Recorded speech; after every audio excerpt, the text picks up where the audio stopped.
tacky Kardashian fascist eyesore. Oh, that's the line. Thank you. I wanted to say it. It just made me laugh when I heard it. Lieutenant Shax saved Colonel Kira's life during a raid on the Haru outposts. Kira saved Shax's life when they were ambushed at Vanikar. And Quark's unique design gives his refreshments that special zing. Hello, everybody, and welcome to the Seventh Rule with Cirroc Lofton. Hello. My name is Ryan T. Husk. Today we're doing a review of Lower Decks Season 3, Episode 6, Hear All, Trust Nothing, written by Grace Parajani and directed by Phil Mark Sagadraka and Michael Mullen. We are visited here with two of the most special guests and the stars of this episode, Nana Visitor and Armin Shimerman. Hello, and thank you so much for joining us. Hello, we're happy to be here. Okay. Cirroc, we have so much to talk about, right? Here. This was fantastic. Getting to see you guys reprise your characters after all of these years and do these characters again on this episode was special for me. So right away, tell me, what was that like? I'll tell you, seeing the station and hearing the music was surprisingly, when I watched the episode, was surprisingly emotional. It choked me up. And then, of course, they've got a laugh right there, which I laughed right along with it. So it got me right at the top with everything it could. Yeah. I agree with Nana. When I heard the music, I too was choked up. And of course, the laugh came as well. Yeah, it was surprising how that music affected me, just being shown on national TV one more time. And when I was watching it, this is what was tripping me out. I was thinking, even though this is an animated show, I actually felt like I was visiting Deep Space Nine. It's weird how my mind was actually, I felt transported back to Deep Space Nine because of the exterior shot, because of the music. It sent me there like right away, and even the pace of certain things and the music, it was different. It was custom to how we used to film our show. They didn't have the bang bang bang jokes that they normally have on Lower Decks. They actually used the Deep Space Nine kind of tempo a little bit in this episode, which I thought was just really.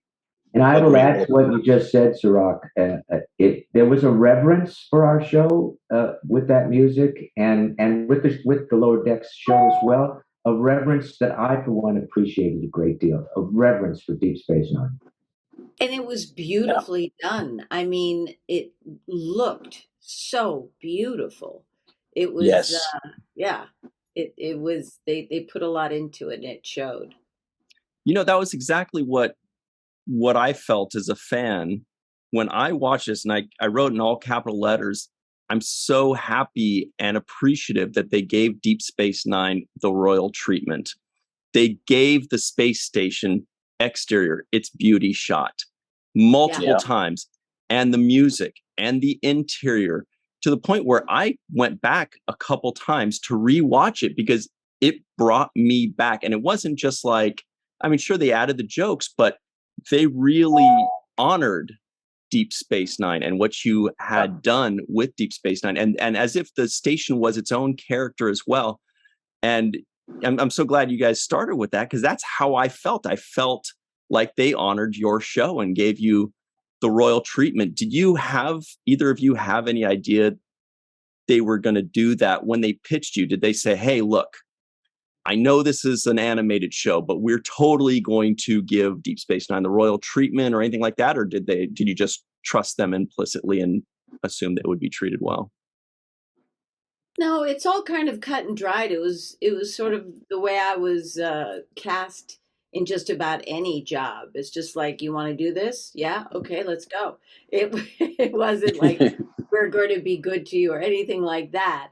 I'd seen Lower Decks, so I already trusted that they have a finger on the pulse of what makes Star Trek so great. So I knew that was already in play. So I wasn't nervous. It was like, yep, let's do this. But it was flattering, and it was a nod of recognition by the fact that they recreated our characters. That Kira and Quark came back. That is a nod of recognition. So I assumed that would be a good thing, and it was. Mm. We had Mike McMahon on talking about last week's episode, and he was describing to us some of the approaches he takes to directing the voice actors about line delivery. So he would say, okay, do it this way. And then he would say, just give me anything you want and turn it up or whatever it was. Did he work with you specifically on this episode, or did you have any kind of direction like that while you were recording? They did, yes. Michael was very helpful about how to approach the show. After all, there's a different tone to Lower Decks than there is to Deep Space Nine, and I had to be introduced to that tone. And he often did say, as you said, that now try it any way you like, just do whatever you want. And there were a couple of takes where I did do that, and they seemed to appreciate that. So it was a very enjoyable experience. And the only part that was not enjoyable was they constantly told me how good Nana was. And I kept having to live up to that expectation. Oh, she was wonderful. When she was here, she did this and that. And great. I have to live up to that again. So again. Yeah, I there was so many jokes there, like that just showed me obviously the chemistry that you have over all of these years, but one in line in particular, back and forth between you, that I just loved, where Quark, you're screaming for help from Kira, like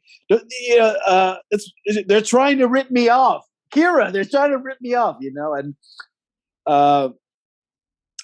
then the voice in the wilderness, because of course Nana was not there when I was yelling at. Yeah, yeah. But then you say something like, "I have principles," and Nana, your answer, your delivery and comeback was so great. Even the inflections. Well, you're like, "No, you don't," and the way you did it, I loved it, and it just showed me the back and forth between the characters that you've created over these years. It just hitting on all cylinders. End. Yeah, it would never end between the two of them. It would never really change too much. Yes, and I also enjoyed the backstory between your character and Shaxx. Basically, the whole, I saved your life. We go back to the Bajorn fighting days. It really added a nice crossover for the Lower Decks characters that we're already familiar with. And now Deep Space Nine, which we've already, have established. So the crossover to me legitimized Shaxx's backstory, but also extended Colonel Kira's character. I totally agree, because what it did is it gave me a backstory. The little drawn character that I was in this show had a backstory immediately with another character, so that I was alive, and there was, it wasn't, it supported me in that role. Yeah. You also sorry, go ahead, Cirroc. No, I just wanted to get a visual. You said, Armin, that you guys were never really together at the same time, right? So this is all being recorded separately.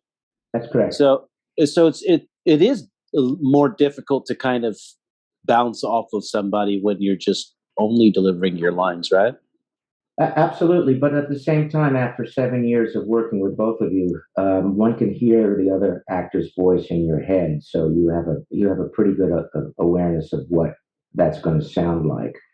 I don't think they gave me any playback. They didn't play back what Nana had done. But as I said, I could hear her voice in my head. Wow. I know I am not the only Star Trek fan that got very smiley and giddy when you said that, because that just sounds like the sweetest thing, that like You work together so long, you don't really need the playback because you're so familiar with each other's performances. That's beautiful. That may be true, and I agree with it, but it's so much better when you have the real actor there with you. All life comes from the other person. We all know that. Mm-hmm. Yeah. I thought the animators also really brought to life the station. I felt like Quark's bar was accurate. Like I was looking for the details. I mean, the lighting on the bar, the Morn being in the background. Who, by the way, sorry, you guys, he had the best lines of the episode. Yeah. Of course, we all know. Yes. We'll be hearing from him later. Yeah. But no, also the Quark's bar, the banner kind of that we had coming down from the 2 stories. I thought all of the details were there. And I was surprised by how well they paid attention to the details in an animation form. Right. I will echo what I said before. There was a great reverence for the show, for the station, for the way it looked, for the way it was lit. There's a great reverence there that I, for one, appreciated. Mm-hmm. And they even captured the airlocks. So they had a couple of the aliens coming in and out of walking through the airlocks, and you saw the circular doors rolling and closing with the sound effects. And I thought, boy, they got all the touches there. All the details are there. Really transporting me to Deep Space Nine. And it feels like, it's been 20-something years, and it's been not mentioned in various ways, almost like avoided in some ways to give a reference to Deep Space Nine. And now we've reached a point where there is an acknowledgement, there is a direct kind of homage in this episode. We've come a long way where, from being not talked about to actually now being honored. And yeah. Yeah, it has taken a long time, too long, if you ask me. Armin, you said 25 years to me. You said 25 years. It's a little more. It took everybody a little more than that. I did the best I could, but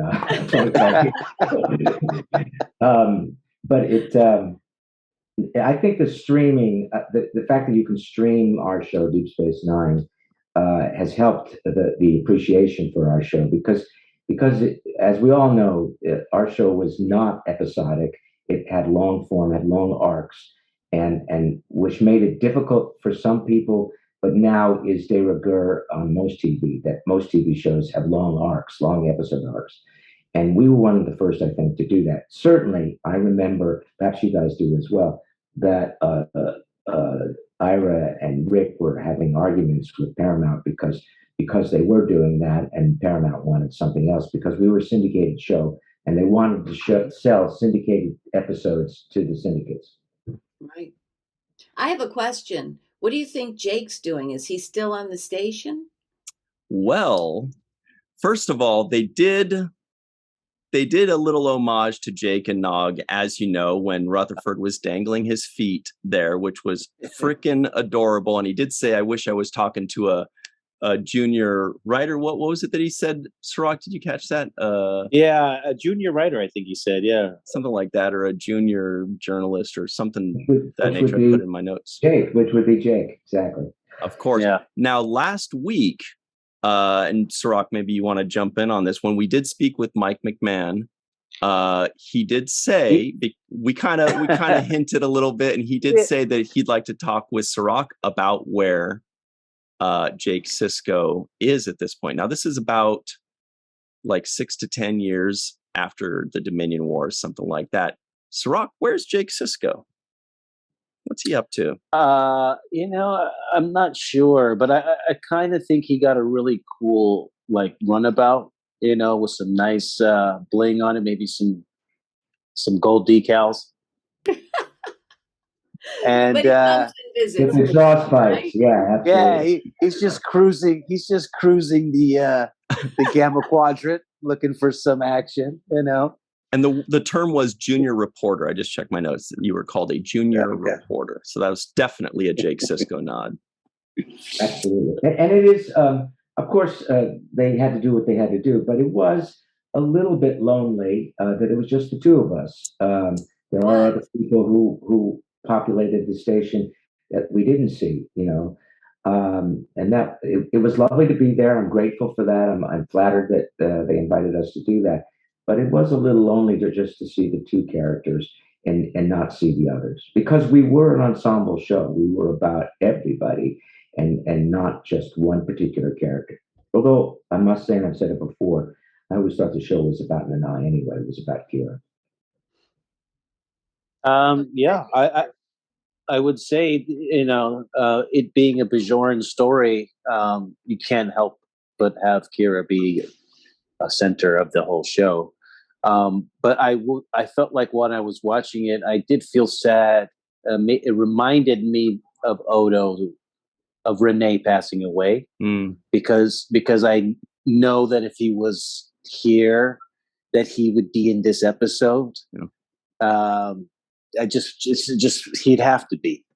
It wouldn't make sense to not have him there. So I actually was reminded of the loss of not having Renee, and the kind of performances that he delivered so many times. Well, we have lost a number of friends recently, if I may say so. We also lost Louise, Yes. who just passed away, and that was a little bit of a shock. I knew she was sick. I knew she was going downhill, but the actual hearing of her death was hard, both on myself and on Katie as well, and I'm sure on others as well. And of course, it's not just Renee; it's Aaron, of course, right? And there are Aaron others. as well. We are unfortunately of an age where we start to lose friends. So.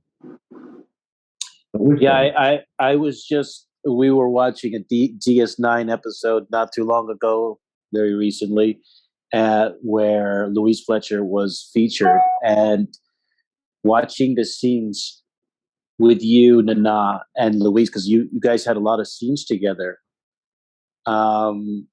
The dynamic between the two of you was so layered. It was like, I have to honor you. I really hate you, but I respect you. But you talk down to me. I hate that. And it was just like, there was so much happening every time the two of you got in a scene together. And of course, she was very good at playing the condescending kind of, you know, I'm above it all. No one character. better. No one better. And it was so funny because there was no one sweeter. Just one of the best humans. So what I remember is doing those scenes, and someone would say something to her, and she'd start laughing, and she had like a little girl laugh that was completely infectious. I loved Louise. She was one of the great ones, on and off. Wow. Louise was a friend of mine long before Deep Space Nine, and in fact, I was slightly influential on her taking the job. She called me when she was offered the role before she had said yes, and her first question was, "They've offered me this character who's I can't even pronounce the way she said Bajoran, but that's not what I thought you were going to say. I know, me too. I thought that was going in a different direction. It's a different B word. I was thinking, let's just. And she said, so Armin, how much makeup will I have to wear? And I said, oh, Louise, it's nothing. It's a little thing on your nose. Nothing. Now, when she did the show, after about the second time she did the show, she stormed into my trailer and said, you told me about the nose, but you didn't tell me about the wigs. And that hat. That hat. Yeah. Horrible. Yeah. Plus the outfits. I'm sure there were times when we were recording in the summer, that stuff was looked like she was 2 or 3 layers of that roby outfit. Yeah. It looked like a blanket. Yeah, it did. But you guys had so much chemistry, and she just played that character so well that she had such just this ambition to really be idolized and worshipped. And you know, her character was so good at just conveying that, and it made you dislike her. And I always say that if somebody can make you dislike them, then they're doing a fantastic job as an actor. You know, when I watch Mark Alaimo, I actually physically hate him, and I'm saying, why is he such a jerk? And I'm realizing, you know, he's just doing a great job at his character and convincing me. Love to see the exterior shot of the wormhole as well. I thought they captured that accurately. It surprisingly affected me as well. Like, again, when I had to rewatch the little circling a couple times with the music, with Deep Space Nine, and the touch of the wormhole opening, those are like actual characters to us in a lot of ways, and they're familiar faces to us. I also wanted to go back a little bit and just touch on Renee and Cirroc, how you mentioned if Renee were still with us. I too think that Mike McMahon and company would have come up with some deliciously hilarious scene between Quark and Odo. And, you know, it's such a tragedy that we don't get to see that, and something amazing clearly between Odo and Kira as well. But for both of you, Armin and Nana, was there a line when you first read the script that you thought, ooh, this is going to be a good one? The fans are going to like this, or I'm going to really enjoy this line or this moment. Armin? I don't remember that per se. I was amused by the fact in the opening scene I'm doing basically what I do at conventions, signing autographs. Yeah, that's what I like the most. Yes, I was amused and very happy about that, because that also brings in a part of Deep Space Nine life for me, the post Deep Space Nine life that has grown up after the show ended. What about you, Nana? I have to say that the interaction with Quark, I think I went, oh, good. They're keeping it, but like, you know, almost like two old vaudevillians who at this point just go through the motions of, yeah, I can't stand you, but, you know, I love you kind of thing. I thought that was great. What I've always said is a credit to the show is that we didn't stress about boldly going out and solving other worlds' problems on a weekly basis, but rather about trying to solve the problems of how divergent people live together, cooperate together, and work together. And that was pretty obvious in Lower Decks as well, that they live together on the station. There is a mutual understanding, if not respect, and that you know, a word in the right place can remind somebody of that community that they live in. And I think they stress that as well, which is a subtle reverence for our show as well. You know, Kira would say to Quark in this show, you have to do this because such and such, and because she's the captain now, basically, of the station. Quark understands, and there's that. He's still trying to be Quark. He's still trying to, you know, work every possible deal he can. But he understands the parameters of the ship and of the community that he lives in. Yeah, you know what? I was hearing your voiceover, and I was thinking how valuable those teeth are, Armin. I was like, he couldn't do this without the teeth. Yeah, I actually, it's interesting that you bring that up, Cirroc, because I had the opportunity, thank you, Ryan, to see the show again today, and I know I wore the teeth. I dredged them out, and I did wear the teeth. But when I listen to the show, it doesn't sound like I'm wearing the teeth, and yet I'm quite sure I wore them. So I don't know what they did, but because what I remember and what I hear are divergent, are really at odds with each other. You think they cleaned up the sound of your voice? I don't know what they did, because I know I had the teeth in my mouth, but it doesn't sound like that. You know, the reason I wanted to ask you this question is because I did hear the teeth, and it because it sounded like Quark was talking, not Armin. And we know famously Aaron Eisenberg kept his teeth. So when I heard you speak in this episode, I was like, sounds like Armin kept his too. But there's just a different way your mouth moves too. It's not just the air coming out and going through different kinds of teeth, but it's also your lips and your mouth have to work around it differently. Yeah. Exactly. I actually 3 weeks or 4 weeks before we ended the show, someone stole my teeth from the trailer, and so Mike had to make new teeth ASAP. But over the course of years, one's teeth in their mouths change. Mm-hmm. And so the teeth that I had in those last 4 weeks don't fit my teeth anymore. And because a couple of years back, I had to appear in England fully in costume and makeup. I had my niece, who's a makeup artist, create new teeth. And I used those. But perhaps because they're not the original teeth, maybe they're not what Mike Westmore teeth, perhaps they didn't sound the way I remember hearing what the sound was. So that could probably explain it. Mm-hmm.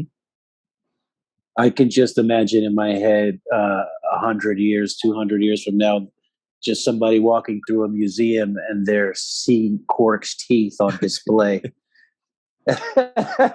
They're like, what's that? In water. In a cup in water. Yeah. Yeah. Those are Quark's teeth.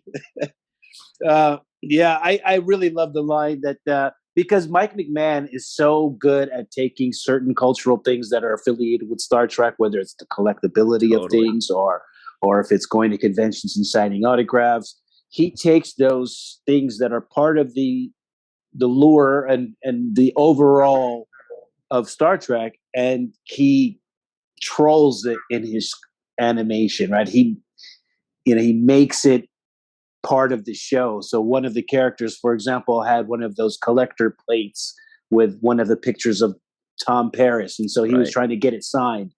And so he's trolling the fandom of Star Trek as well, and he's just saying this is how it is.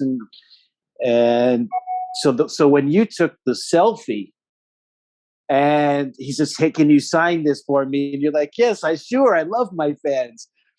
For a small price plus tax and processing fee. And isn't that what we do at conventions?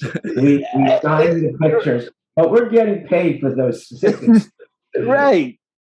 And so that's Mike McMahon's genius of taking something that obviously exists and shedding this comical light on it in this animated series, which is why I do love Lower Decks. And I've told him many times that I think it's going to be a very long running show, if not the longest running Star Trek show.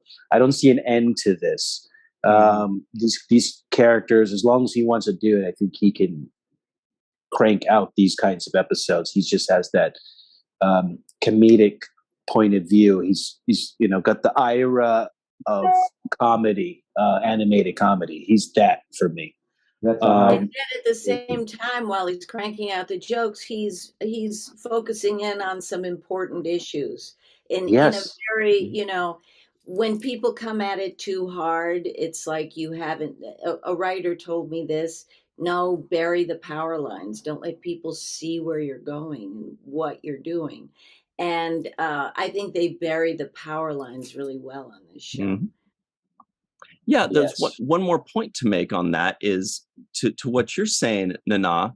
By the way, this was actually a great episode. It wasn't just heartwarming to see Quark and Kira and especially Morn, but it was a fun, interesting episode with a message behind it. There were a couple messages behind it, and I found myself thinking, how did they cram all this into 23 minutes?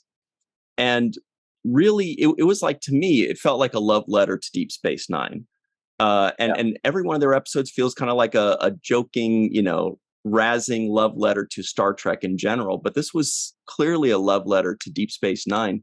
And I'm so appreciative that the people at Lower Decks took it seriously to the point that, that we feel it deserves to be, we the fans feel that it deserves to be taken.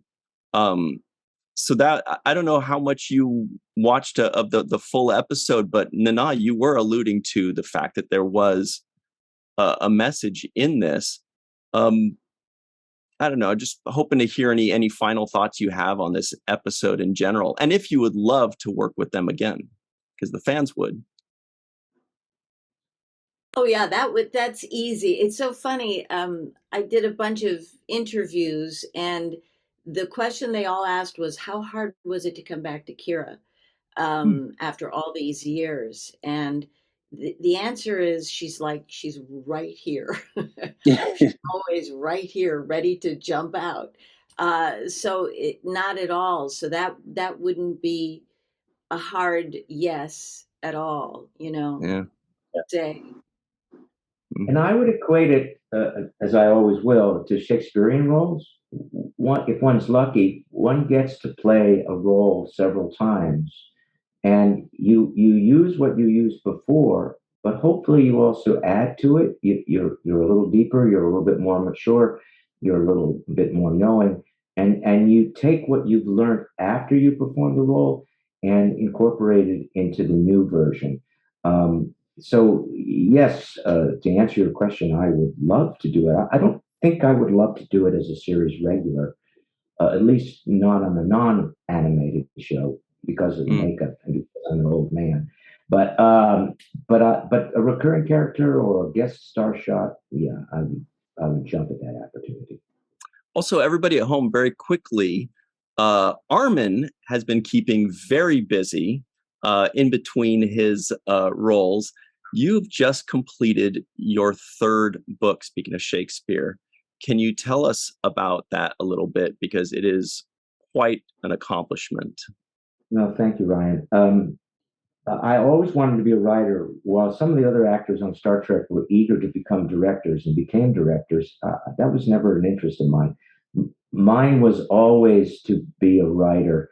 And I started writing novels actually in the trailer of Deep Space Nine.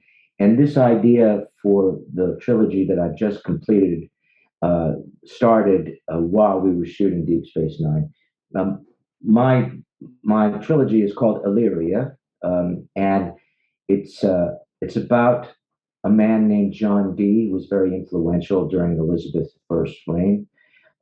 It also has a secondary character of a very young William Shakespeare. He's about 16, 17 years old. And the book is mostly historical. It tries to incorporate the history of the time as I know it. It also tries to perhaps suggest how a young Shakespeare became the master playwright of the English language. And one of the fun things about the novel, it's not just history. There is, I wouldn't call it fantasy, but some of the major characters in the trilogy are the characters from Shakespeare's Twelfth Night. So there are real people dealing with Shakespearean characters. And what I tried to do was to not only get the history right, but try to get the language and the way of speaking right as well.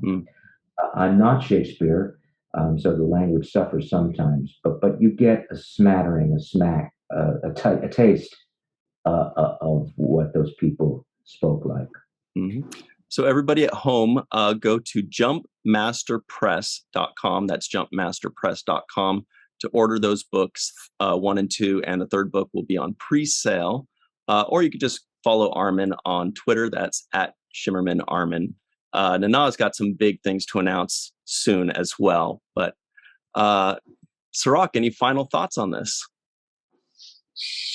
My final thought is I love this episode. I'm glad that we're finally at a place where we can, pay homage and those characters are being brought to life again.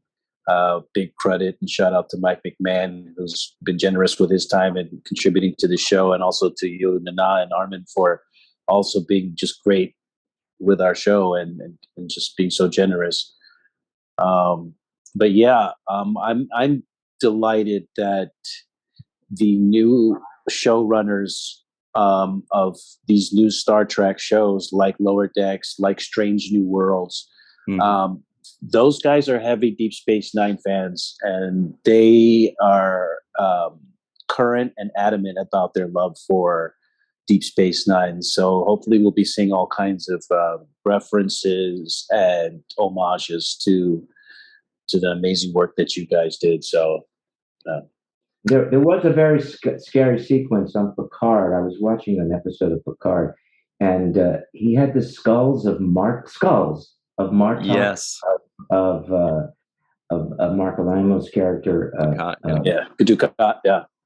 And they also had a Ferengi skull there as well, which shivers up my spine anyway. Yeah. That was one of your waiters. Don't worry. Yeah, that was Broik. Well, then I feel badly for David. That's all. All right. Well, Nana and Armin, we cannot thank you enough for joining us today and for everything you've done in the Star Trek universe for the last 30 years already. Unbelievable. We do want to give as well a very special thanks to the following: Homer Frizzell, Dr. Anne-Marie Segal, Eve England out in Wales, Yvette Blackmon, Carmen, a.k.a. Skillet, Timothy Baum, TJ Jackson-Bey out in Missouri, Bill Victor Arucan, Titus Mohler, Darlena Marie, John Mann, Dr. Muhammad Noor, Tierney C. Diekman, Anna Post, Rex A. Wood, Anil O. Palat, Erica Strom, Joe Balsarati, DQ, Mike Gu, Neil Akasaka, Justine Norton Curtin. What'd you say, Cirroc? I like saying Akasaka. I know. It's so cool. Justine Norton Kurtzen, Dr. Stephanie Baker, Carrie Schwent, Faith Howell, Edward Foltz, Radek Orszewski out in Southwest Poland. Of course, everybody knows that. Henry Unger, my live from Tokyo. And of course, Dr. Susan V. Gruner. Armin, Nana, thank you so much. We really appreciate you. And we value our your last time. names. You didn't say our last names. Armin Shimmerman and Nana Visitor, of course. Yes. It was And a Cirroc huge Lofton. pleasure, as usual. As usual, yes, a great pleasure, and thank you. And more of these. All right, and we're looking forward to that third book of Illyria coming out too. Complete the set. Thank you. January 24th. It also came highly recommended by Ira Stephen Bear, and this guy knows writing. So everybody, pay attention here.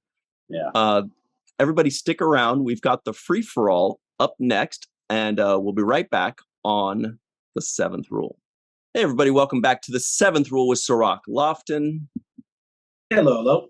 Again, very special thanks to Armin and Nana. They are incredible people, and we love them, and we really appreciate them and their time.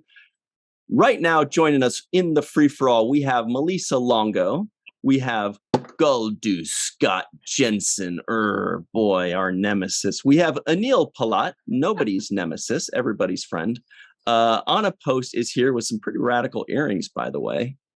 Thanks. Eve England out in Wales is wearing her favorite Ritos shirt and making us all jealous. Faith Howell is here floating outside Deep Space Nine as usual, very reckless. Homer Frizzell is standing still outside of Deep Space Nine, very sensible. And TJ Jackson-Bey, the #1 DS9 fan of all time, is here. He's the party gorn. All right. Here we go. Malissa Longo, you have Aaron Eisenberg's giant prosthetic face and head. How are you? And how much did you love this episode, this love letter to Deep Space Nine? Oh my gosh. I was moved to tears multiple times because of how excited I was. First, when Kira entered ops off of the turbo lift, I was like, Kira! Yeah. And then, first was the opening when they were flying around the pylons, and that just got me in the feels all over the place. It was so beautiful. It was so beautiful. The colors and the animation and then the music. Beautiful. And then we go to Quark's and we see him taking selfies and signing autographs and And then there's the Easter eggs with the ears in the background and the little stuffed toys and amazing episode. And the karma, we revisited the karma again. Yes. We didn't even talk about that. You guys remember the karma? The main one was played by James Cromwell, right? Yeah. And he had, we should have asked Armin about that. He had that great scene with Armin on the Defiant. Starship Down. Starship Down. Yeah. So, and I had so many things written down, and another favorite part was when Rutherford runs upstairs to the second level of the promenade. Yes. And he's got his legs dangling, and he's going, Tendi, Tendi, Tendi, Tendi, Tendi, look at me. Okay, did you feel like Rutherford was pretty much all of us? Yes. Yes. 100%. Yes. Yes, and then when she's like, we have to leave now. And he's like, oh, but I want to just have a heart-to-heart with our favorite junior reporter. And I was like, that counts as a NAM, right? Yeah. Absolutely. Yeah, that's a NAM. Or Jake Sisko. And then last thing I'll say, because I need to leave space for everyone else, but is that Tendi, what a badass. I love her. I love Tendi. Woohoo! Okay, that's all for now. You're Ryan. You even did a Tendi when you went for a second there. I love it. That's a Tendi move also. Yeah, I gotta learn some of her moves. So that because she's badass. Badass Orion. Speaking of badass, everybody, the sinister Goldie Scott is here, and he's got some words to share with us. Oh, man. I'm going to try to not say all the words, too, because there's so much in this episode. So much. But my favorite part is, of course, Shax and Kira were in the Resistance together. Of course they were. Yeah. And I love the fact that they're fighting over who's the better hero. Like, not me, you. No, you. No. Of course not. By the prophets. Just over and over again. Hang on a second. So Scott, much that was a pretty good Shax impression. That is because the episode that he was on of the Seventh Rule, I had to go over so many different parts when he was saying, by the prophets, over and over again, that I think it burned into my mind. I must have, into the millisecond, looped into that. Go listen to that, too, if you haven't yet. But yeah, I loved every little. I loved that the B plot and the C plot were great. And I feel like it would have stood up completely on its own, even if it wasn't on Deep Space Nine, which I'm super happy it was, of course. But I feel like it was a solid story all the way through, too. It had a good pace to it. I love that Jennifer's friends are incredibly basic. I love that Mariner drops them all in the end, and we're all like, yeah, knock them down. But, because constantly go on and on about it. So that's all I'm going to do right now. I'm going to type more in the chat later on. Candle wax. Yeah. Candle wax. Yeah. Just speak your truth. I know you didn't have time for it. Just speak it. Yeah, we didn't even cover any of the candle wax yet. And what they say, when they said our intentions, Scott, the episode you're talking about, everybody, that is T7R2 number 42, when we reviewed Lower Deck Season 2, Episode 9 with Fred Tatashore, who does the voice of Shax. Of course, he joined us, to go check that out, everybody. Good shout out, Scott. So good. So good. Faith Howell, how are you, and how much did you love this? And how much did you feel like you wanted to hang out at that salon thing? Or would you rather be at not the salon thing? I'd have been in Quarks the entire time. But yeah, so I was so excited for this episode. I thought I was going to stay up and watch it at midnight. And unfortunately, COVID still is in my system. And so I completely knocked out. But I woke up at 5 o'clock this morning, and I made the conscious decision that I was willing to risk being late to work to watch it this morning before work. So I've seen it twice. It was so good. It was worth the risk, and I was not late to work. It was fine. So my first favorite thing, mourn. I said in the on the Facebook that if they didn't put mourn, they did it wrong. They did it right. So this they with that one little bit, they earned my seal of approval. I really liked Tendy's note of acceptance at the end, that she's really coming into accepting herself, I think, because her friends see her and things that she's hidden from them, and they love her more because of it. And I really like that part. The only thing that I would fix was that opening was glorious. But my favorite thing about the real opening is the little guys working on the pylon. If they had added that, I would have died. That would have been, they could not have improved on it at that point. Good call. Good call. So two more small things. I have one little nitpick. Ooh, get them. At the end, they were talking about the Quark Kira hologram, like that would have been something embarrassing for Quark. Kira and Odo made that thing, so why would they be hiding it from Kira? Is my only nitpick. That didn't make sense to me. She already knows about it. She had a hand in making it. Right, to prank Quark. So it would have made more sense if he was mad, like, I can't believe you still have that. Kira, I thought you deleted all, if he had dug back in at her at that instead of give me that, don't let her see it.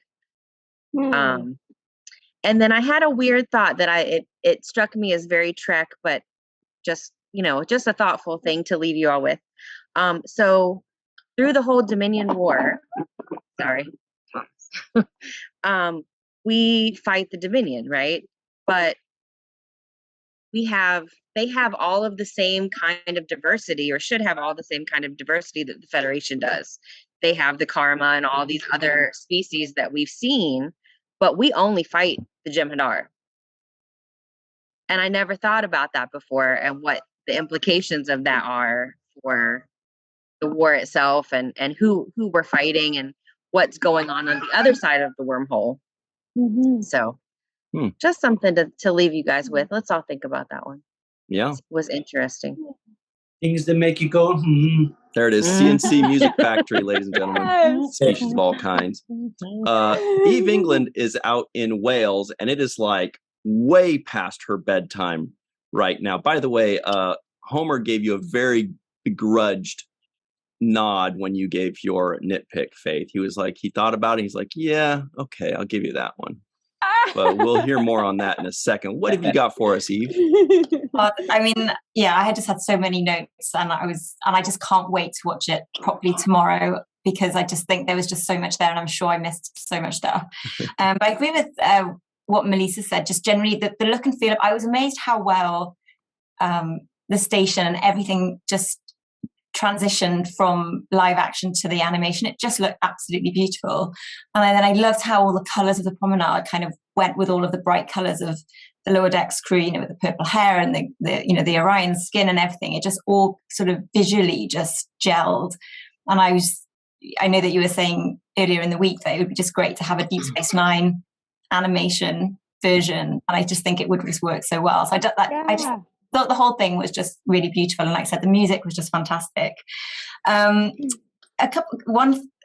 that really just sort of struck me as something that the franchise has just really missed out on. That they mentioned early on, they were talking about the scars of the Dominion War, and we just don't really see any of that, and it's just so frustrating that there's not more about what happens after that, after we leave Deep Space Nine, because I think that'll just be so interesting. So hopefully someone at some point will make that. If we end up with a sort of Star Wars-esque kind of universe with TV shows, they could definitely do one about the sort of the dark parts of the aftermath of that, and that'd be amazing.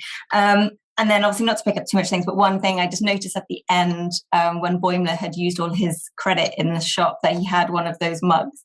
I just had this week, and I thought that's perfect. So I thought it was such iconic, and it was so I was looking out for that sort of stuff the whole way through, and I didn't really notice them. And then it was just as he was walking past the screen, and I was like, "Yes, there's the mug."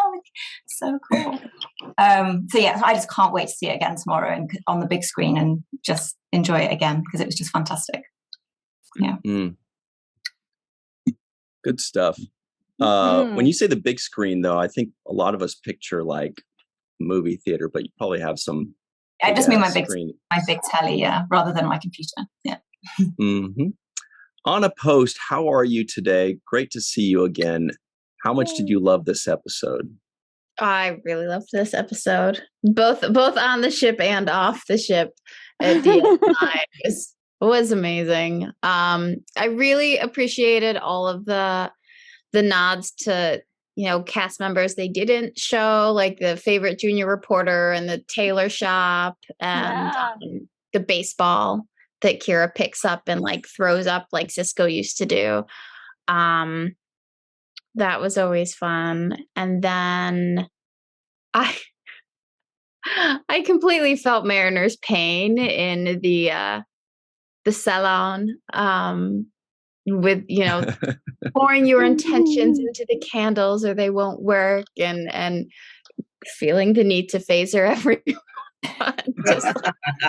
We could just chill the room out. I really like that, because we haven't seen Jennifer really all season. So then to have this really cool like side story with them specifically and like Jennifer's friends, and I feel like we kind of get that way sometimes with our friends that like we went to college with or high school with, where when you get together with them, sometimes that level of maturity that everybody else has in their other friendships is, you're kind of stuck in the same patterns maybe. So it's nice to see Jennifer be like, oh no, I need you to shake shit up. But yeah, and then just everything on DS9 was really fun. To just side comment on Faith's conundrum, I always kind of just assumed that because the Jem'Hadar was sort of bred to be the fighting force, they would not want all of the other people to have militaries or militias or anything, because then they could fight the Gem. Like I just assumed nobody was allowed to have their own fighting forces. Good point. So that they're not like fighting against the Jem'Hadar and rising up. But could be. I think that's just how I kind of had it in my head canon. Interesting. Speaking of head canon, everybody know, and Jen's a great character. Her last name is Hadar. Anil Palat is here. He told me that joke and said I have to say it. Sorry, guys. What's up, Anil?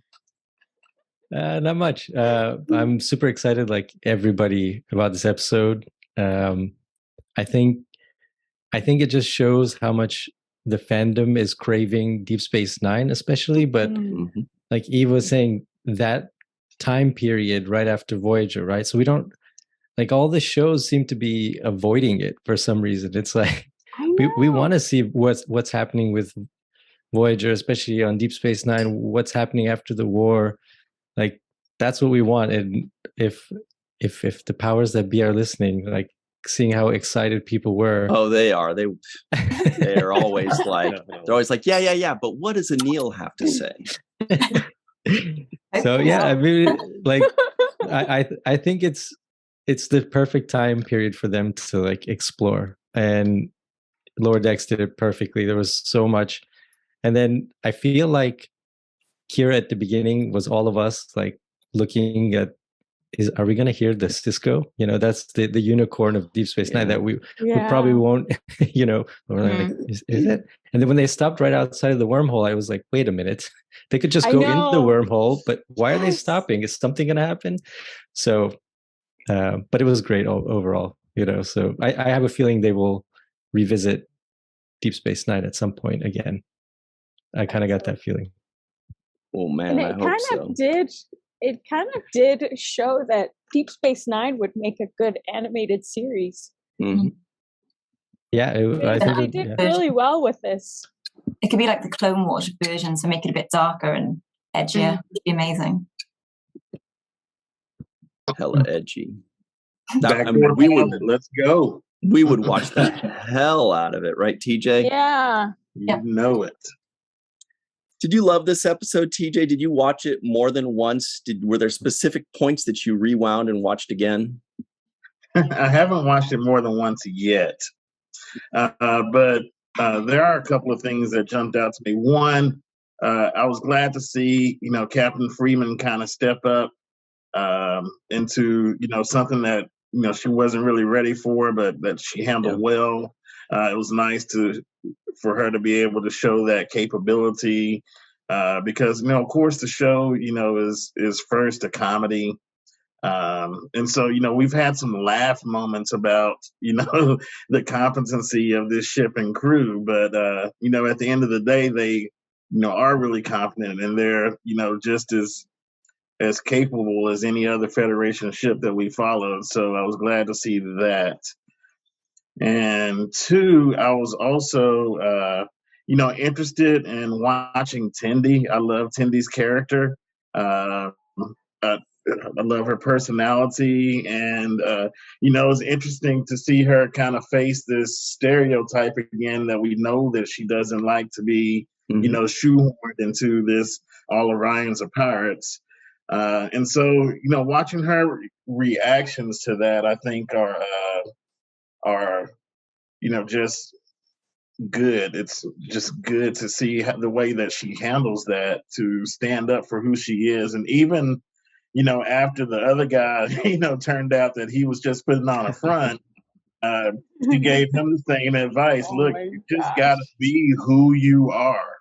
And, I think that's, that's something that, we sometimes can miss when we go out into the world, trying to be something that we're not. Just be who you are. I think that's a great message.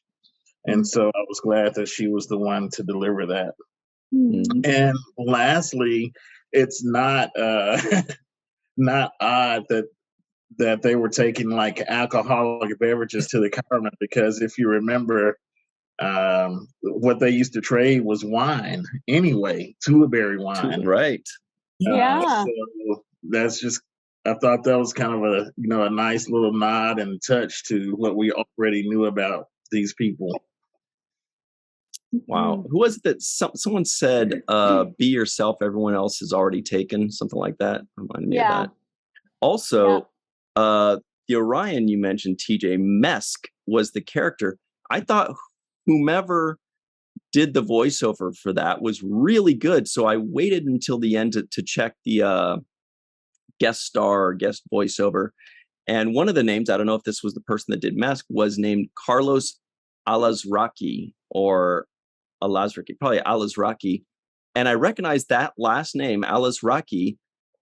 Riley Alazraqui does the voice for Rock Talk in Star Trek Prodigy. So I'm wondering if Carlos must be her dad. We all know how common that last name is that I can't be sure how to pronounce. So it's got to be, a family member, possibly a father or something like that. So that's really cool to see somebody working in Prodigy and a family member in Lower Decks. Homer. Speaking of Mesk, one more thing. It was nice to see him and Tendi side by side because, they weren't, skin colored exactly the same. And so we get to see some diversity among the Orions also. Yeah. Love that. Yeah. Ditto. Your thoughts, Homer? Yeah, diversity is good. I'm a firm believer in IDIC within Star Trek and all of its different permutations. Absolutely. As far as this episode, I hate to be the guy that rains on the parade a little bit, but since no one else has, I will.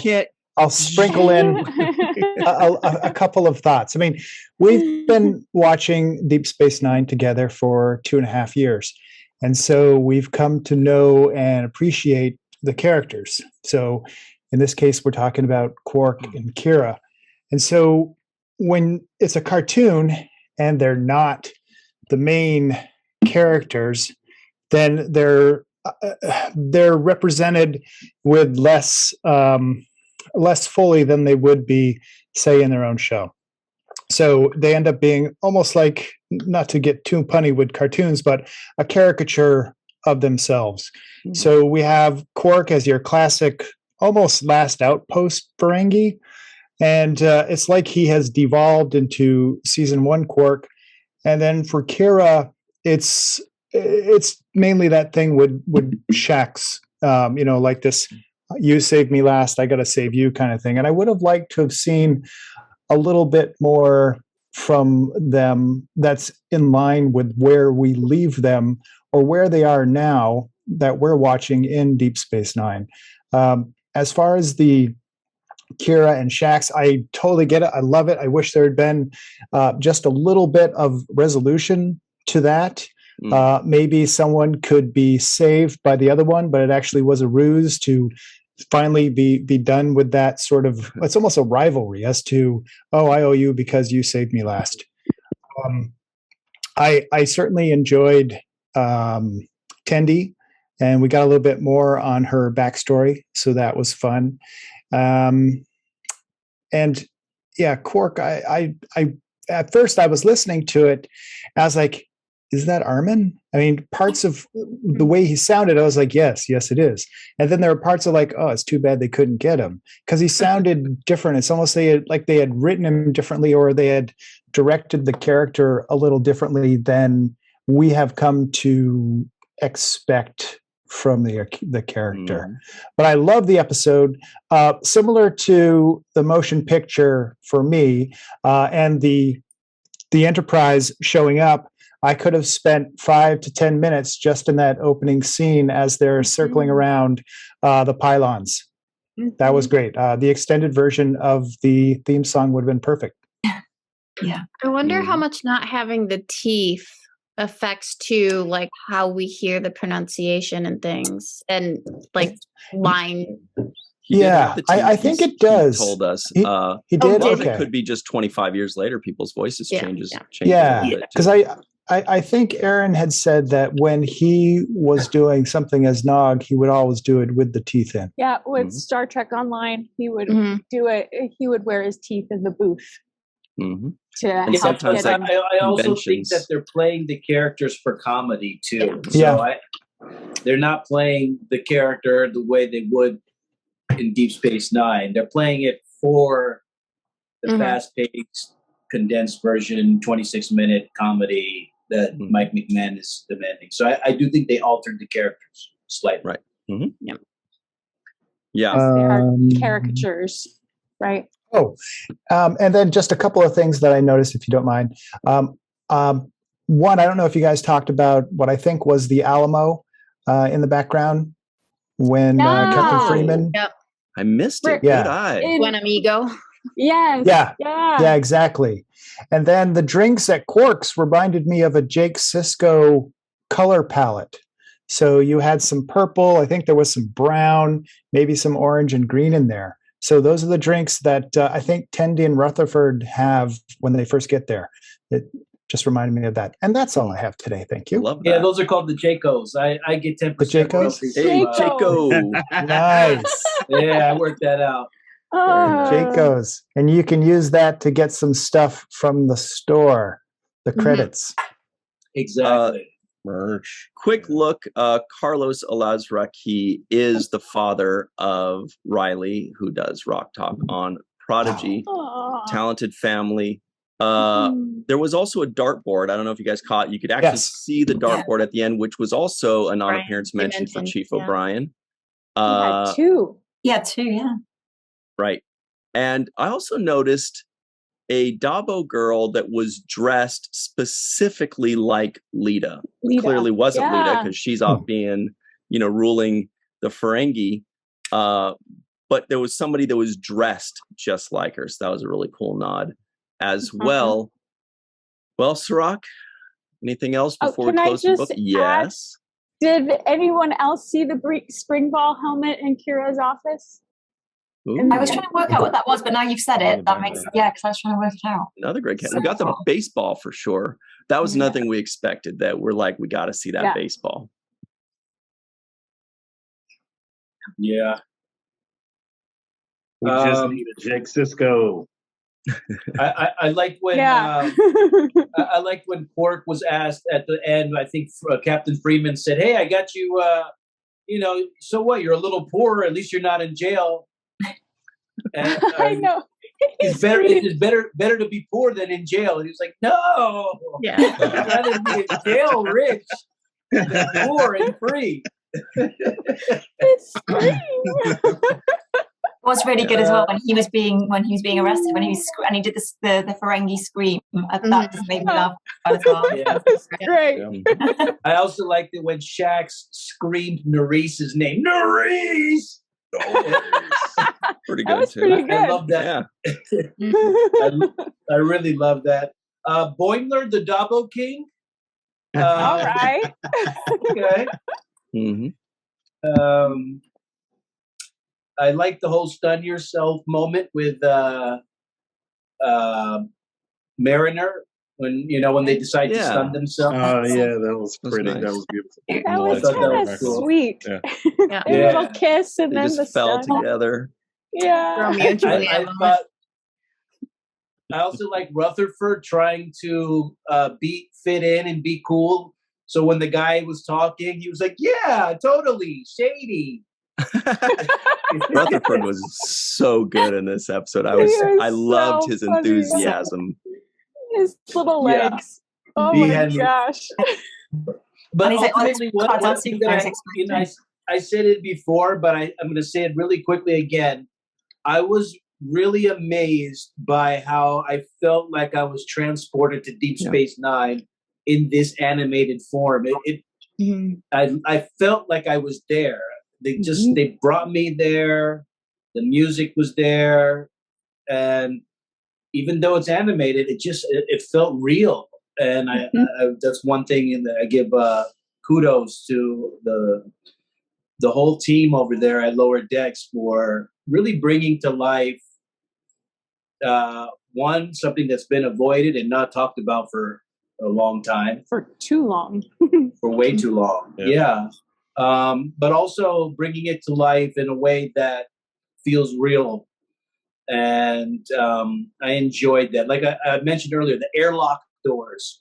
When they showed the airlocks and the Kareem were walking through the airlocks, that's a shot that would be in our episode. It felt real.